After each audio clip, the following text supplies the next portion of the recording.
Tema 8. El magisterio de la Iglesia. Al magisterio eclesial compete interpretar auténticamente la palabra de Dios, tanto la palabra escrita, Sagrada Escritura, como la no escrita, tradición. Le compete también definir la doctrina cristiana, y valorar la experiencia creyente en cuanto a su carácter evangélico, como expresión de fe cristiana y contribución a la edificación de la Iglesia. El carisma profético que vive en la actividad magisterial permite a los pastores de la Iglesia discernir el sentido cristiano de la historia y reconocer los signos de los tiempos. 1. ¿Qué es el magisterio de la Iglesia? 1.1. Origen.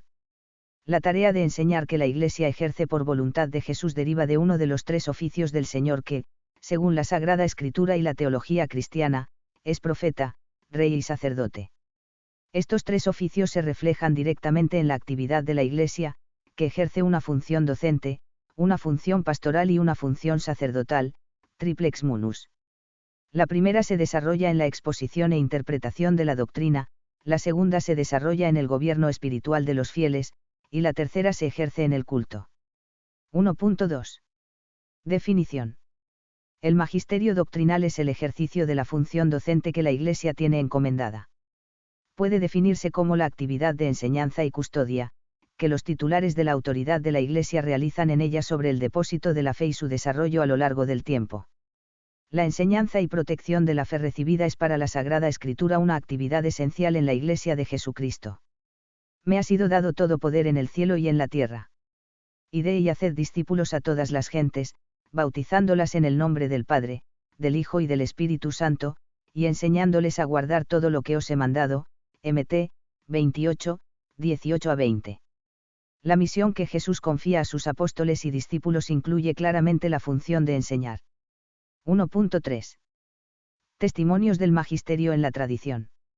Los Hechos de los Apóstoles muestran una actividad magisterial de los 12 y de sus colaboradores en la tarea de fundar y guiar las comunidades cristianas.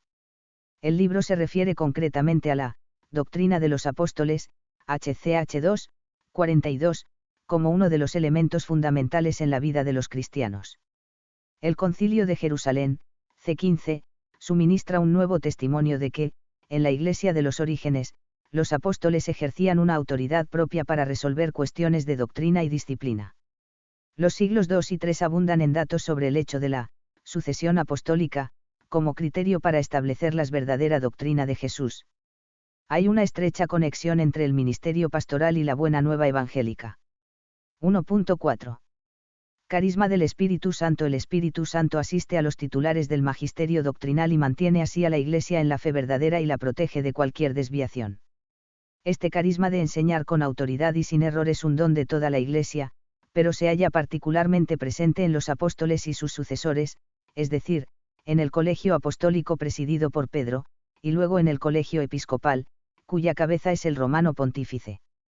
Dice la Constitución Lumen Gentium, el cuerpo episcopal sucede al colegio de los apóstoles en el magisterio y en el régimen pastoral. N22, los obispos en cuanto sucesores de los apóstoles reciben del Señor la misión de enseñar a todas las gentes y predicar el Evangelio a toda criatura. N24. 1.5. Necesidad del magisterio. El magisterio de la Iglesia es necesario para conocer el contenido de la verdadera fe, e interpretarla adecuadamente. Las comunidades cristianas nacidas de la crisis religiosa del siglo XVI, luteranos, calvinistas, zwinglianos, anglicanos, etc., no admiten la necesidad y la legitimidad de la mediación magisterial de la Iglesia. Casi todas afirman el principio del libre examen de la Sagrada Escritura, según el cual todo cristiano que lea atenta y honradamente la Biblia será capaz de conocer, con la ayuda del Espíritu Santo, las doctrinas necesarias para la salvación, sin la orientación de magisterio alguno. 2. El ejercicio del magisterio en la Iglesia. 2.1. El magisterio extraordinario. Definición. El magisterio extraordinario o solemne es el ejercido por un concilio ecuménico, o por el Papa cuando define ex cátedra una doctrina de fe. Definir una doctrina supone formular solemnemente un juicio que vincula a toda la Iglesia, y que debe ser aceptado por los fieles como parte de la revelación. La ley canónica establece que ninguna doctrina ha de considerarse como definida a no ser que haya sido objeto de una definición expresa y pública. Canon 749,3. Como ejemplos de magisterio extraordinario pueden mencionarse las definiciones de la Inmaculada Concepción de María por Pío IX en 1854, de la infalibilidad del Romano Pontífice por el Concilio Vaticano y en 1870, y la definición de la Asunción de Nuestra Señora por Pío XII en 1950. Infalibilidad y asistencia del Espíritu Santo. La aceptación de estos actos solemnes como infalibles por parte de los fieles se basa en la convicción de fe de que esas afirmaciones no pueden ser erróneas, dada la asistencia que el Espíritu Santo dispensa al Papa y al Concilio. Doctrina irreformable. Estas definiciones son por tanto, irreformables en sí mismas, DS 3074, de modo que su valor religioso no depende de que sean o no sean aceptadas por la mayoría de los fieles. Las definiciones papales se basan en la fe de la Iglesia. El Papa no posee una fuente independiente de revelación, y puede definir como dogma de fe solamente lo que se contiene en el depósito revelado. Tiene en cuenta por tanto la creencia de los fieles, aunque no necesita el consenso previo de los obispos y de los fieles todos para proceder a una definición dogmática. Que sean irreformables no significa que su formulación sea tan perfecta y acabada que no pueda alcanzar todavía mayor precisión. Significa que su sentido no está sujeto a cambios o mutaciones, y será siempre el mismo. 2.2. El magisterio ordinario. Definición: es el ejercido normalmente por el Papa y por los obispos que están en comunión con él. La actividad magisterial más frecuente del Papa y de los obispos es ordinaria. El Código de Derecho Canónico de 1983 se refiere al magisterio episcopal con las siguientes palabras: los obispos que se hallan en comunión con la cabeza y los miembros del colegio, tanto individualmente como reunidos en conferencias episcopales o en concilios particulares, aunque no son infalibles en su enseñanza, son doctores y maestros auténticos de los fieles encomendados a su cuidado. Canon 753, CFR. Lumen Gentium, N25. Responsabilidad y autoridad de cada obispo. Cada obispo diocesano es el pastor de todos sus fieles, y le corresponde respecto a ellos la máxima responsabilidad y autoridad en la enseñanza de la doctrina cristiana. Ejerce sus funciones docentes oralmente o mediante escritos pastorales, y con la promoción de iniciativas catequéticas y educativas adecuadas. Las conferencias episcopales, sin perjuicio de la responsabilidad personal que compete a cada uno en su diócesis, los obispos suelen ejercer su función de enseñar reunidos en las conferencias episcopales, que son corporaciones permanentes formadas por todos los obispos de un país o territorio. Las conferencias episcopales han publicado durante los últimos años numerosas cartas pastorales y declaraciones de naturaleza doctrinal. El Concilio Vaticano II recomendó vivamente este cauce de colaboración entre los obispos de un territorio, CFR. Decreto Christas Dominus, N37, y el Papa Pablo VI prescribió la formación de esas conferencias, CFR. AAS, 58, 1966, 774, 6. El Sínodo de los Obispos es definido como una asamblea de obispos escogidos de entre las diversas regiones del mundo, que se reúnen en determinadas ocasiones para fomentar la unión estrecha entre el Romano Pontífice y los obispos, ayudar al Papa con sus consejos para la integridad y mejora de la fe y costumbres y la conservación y fortalecimiento de la disciplina eclesiástica, y estudiar las cuestiones que se refieren a la acción de la Iglesia en el mundo. Canon 342. Fue instituido por Pablo VI en el Motu Proprio Apostolica Sollicitudo, de 15-11-1965, como una expresión de la colegialidad episcopal. No es propiamente un órgano directo del magisterio, pero su función se orienta en esa dirección. El sínodo es siempre convocado y presidido por el Papa, trata de las cuestiones que éste le ha propuesto previamente, y no dirime asuntos ni emite decretos. La Santa Sede publica un documento que resume las orientaciones y conclusiones sinodales acerca de los temas que han sido estudiados. El sínodo ordinario se reúne cada 3 años, pero pueden también convocarse asambleas sinodales extraordinarias. Se han celebrado sínodos en torno a cuestiones tan importantes como la naturaleza del sacerdocio, las iglesias particulares en la Iglesia Universal, la formación de los presbíteros, etc. 2.3. La infalibilidad del magisterio. Hay que precisar que la distinción entre magisterio extraordinario y ordinario no se identifica con la distinción entre magisterio infalible y no infalible, dado que en determinadas circunstancias, la enseñanza ordinaria unánime de todo el colegio episcopal pueda gozar también de infalibilidad. Infalibilidad en el magisterio extraordinario.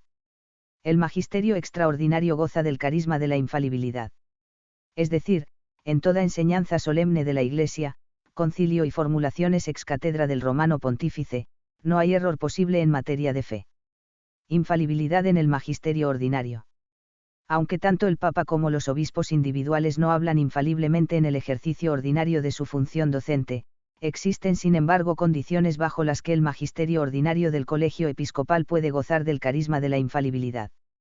Según la Constitución Lumen Gentium, estas condiciones son tres.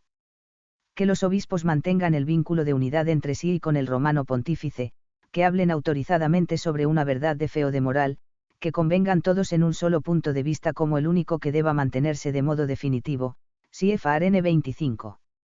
2.4. Relevancia del magisterio ordinario.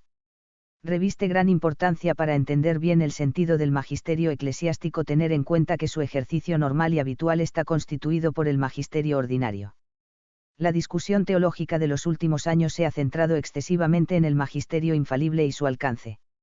La gran atención concedida a la infalibilidad de las enseñanzas propuestas por el magisterio extraordinario ha desembocado a veces en la aceptación tácita de la idea de que solo el magisterio infalible recibe la asistencia del Espíritu Santo, y que solo sus enseñanzas contienen realmente doctrina católica sin mezcla de error. Esta perspectiva ha conducido en ocasiones a una devaluación del magisterio ordinario. Conviene entonces tener en cuenta que el magisterio de la Iglesia, tal como lo entiende el Concilio Vaticano II, CFR. Constitución Lumen Gentium, N25, goza en todo su ejercicio de una asistencia específica del Espíritu Santo. El magisterio es en la Iglesia el órgano ministerial del que Dios se vale para mantenerla en la verdad. El hecho de que, en la gran mayoría de las ocasiones, las declaraciones del magisterio no sean formalmente infalibles no significa que no sean verdaderas. Si no fuera así, el magisterio se vería continuamente en la desagradable alternativa de pronunciar una declaración infalible o de callar. Este planteamiento implica además una visión estrechamente jurídica de la actividad magisterial, y tiende a reducir la autoridad a la infalibilidad. 3 funciones, competencias y autoridad del magisterio. 3.1. Funciones. Misión magisterial no es acuñar nuevas doctrinas, sino ser el portavoz autorizado y fiel de la doctrina de Cristo. Dice el Concilio Vaticano I, no fue prometido a los sucesores de Pedro el Espíritu Santo para que por la revelación de éste manifestaran una nueva enseñanza, sino para que, con su divina asistencia, santamente custodiaran y fielmente definieran la revelación transmitida por los apóstoles o depósito de la fe, de 1836. Así como el Espíritu Santo no añade nada nuevo a la predicación y doctrina de Jesús, sino que es enviado para ayudar a su comprensión y asimilación por los cristianos, así también el magisterio no es una actividad innovadora ni independiente de la doctrina evangélica. No está por encima de la palabra de Dios, sino a su servicio, para enseñar puramente lo transmitido. El magisterio escucha la palabra de Dios y extrae de ella todo lo que propone para ser creído y vivido. Custodiar el depósito de la fe. El magisterio tiene, en primer lugar, la función de proteger y custodiar el depósito de la fe, para que a lo largo de la historia de la Iglesia no se altere ni se corrompa. Es ante todo una función de testimonio, que se hace posible gracias a la función apostólica del episcopado. Esta es la actividad normal del magisterio. Discernir y juzgar. La tarea de proteger el depósito no debe entenderse como una actividad simplemente pasiva. Se ejerce sobre un depósito de la fe que posee vida propia y que se desarrolla precisamente bajo la atención vigilante de la Iglesia. El magisterio tiene, por lo tanto, que discernir y juzgar acerca de las opiniones, teorías, iniciativas teológicas, etc., que tienen que ver con la explicación de la fe y pueden enriquecerla o deformarla. Definir con autoridad la doctrina. La función de definir doctrinas contenidas en el depósito revelado, es decir, convertir explícito lo que se halla implícito en la fuente de la revelación, resulta de necesario ejercicio en determinadas ocasiones, especialmente a causa de las cuestiones, las incertidumbres y los errores que se suscitan en el curso del tiempo. El magisterio goza para este fin de una competencia específica basada en un carisma para discernir el sentido de la revelación, y en una autoridad jurisdiccional que le permite pedir a los fieles cristianos que acepten una definición dogmática. 3.2. Competencias del magisterio. Objeto primario. El objeto de la actividad magisterial se extiende únicamente a las cuestiones de fe y moral. Estas cuestiones son objeto directo y primario del magisterio cuando se contienen formalmente en el depósito revelado. Enseña la Constitución Lumen Gentium que la infalibilidad de la Iglesia se extiende a todo cuanto abarca el depósito mismo de la revelación divina, n.25. Únicamente lo que está comprendido en el objeto primario puede ser definido como dogma de fe. Son formalmente reveladas las verdades que se imponen al entendimiento del creyente de modo inmediato y en virtud de las palabras mismas de los testimonios inspirados: en Dios hay una esencia y tres personas, Jesucristo es Dios y hombre, etc. Son de hecho asimilables a estas verdades otras que se contienen en la revelación, pero que deben ser percibidas mediante una cierta reflexión. Las obras ad extra de la Trinidad son comunes a las tres personas: Jesucristo tiene alma humana, María puede ser llamada propiamente Madre de Dios, etc. Objetos secundarios son verdades en sí mismas no reveladas, pero que se relacionan de tal manera con las reveladas que resultaría imposible al magisterio exponer estas sin pronunciarse también sobre las primeras.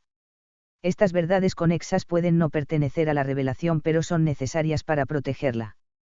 Las cuestiones que caen dentro del objeto secundario pueden ser definidas como verdades, pero no para ser creídas con fe divina, dogma. Es indiscutible que las cuestiones de ley moral natural son objeto de enseñanza del magisterio. Existen, sin embargo, opiniones diferentes sobre si el magisterio puede hacer definiciones infalibles sobre cualquier cuestión relativa a la ley moral, incluidos los problemas cuya solución no se encuentra directamente en la revelación. 3.3. Autoridad y aceptación del magisterio. Obediencia y respeto. Se espera de todos los cristianos una aceptación obediente y respetuosa de las enseñanzas magisteriales. Las definiciones solemnes deben ser recibidas como parte de la fe revelada.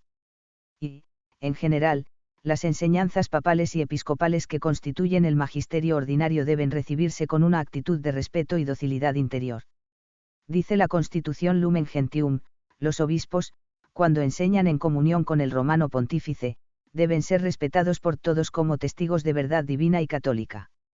Los fieles tienen obligación de adherirse con religiosa sumisión del espíritu al parecer de su obispo en materias de fe y costumbres, cuando las expone en nombre de Cristo, n.25.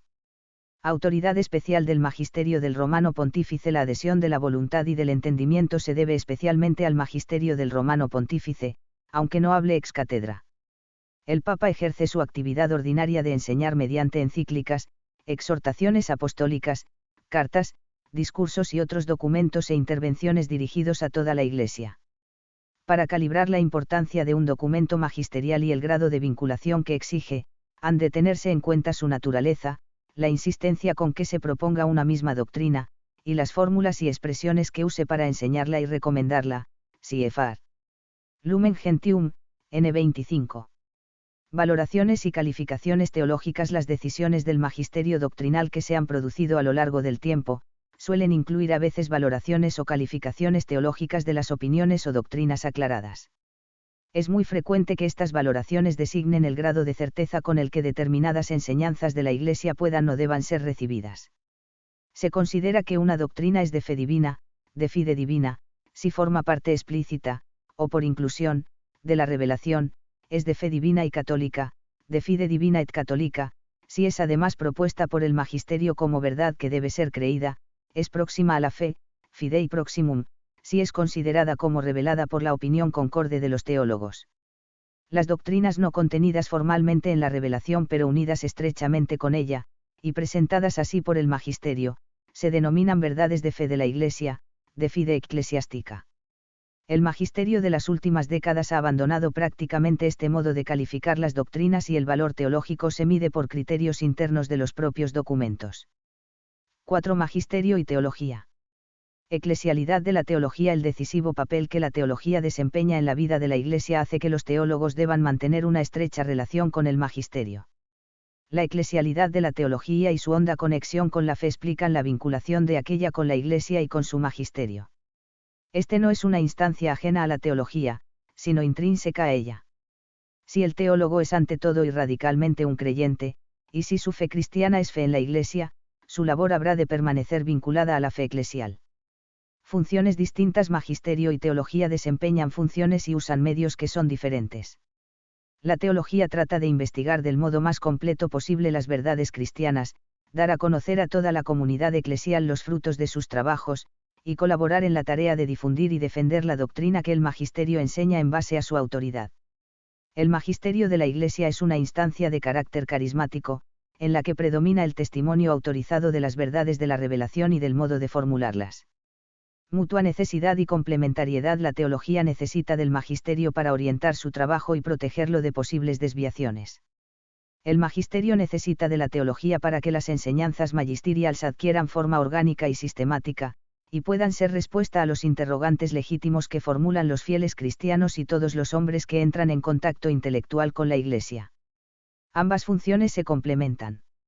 Libertad y responsabilidad en la investigación teológica. El magisterio ha proclamado la libertad de investigación teológica y la legítima autonomía de los teólogos en el marco de la Iglesia.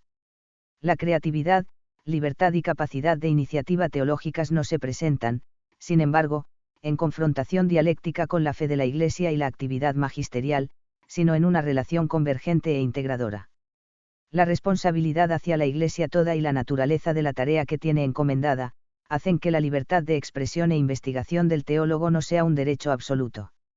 Dice la instrucción sobre la vocación eclesial del teólogo, N11. El teólogo, sin olvidar que es también un miembro del pueblo de Dios, debe respetarlo y comprometerse a darle una enseñanza que no lesione la doctrina de la fe.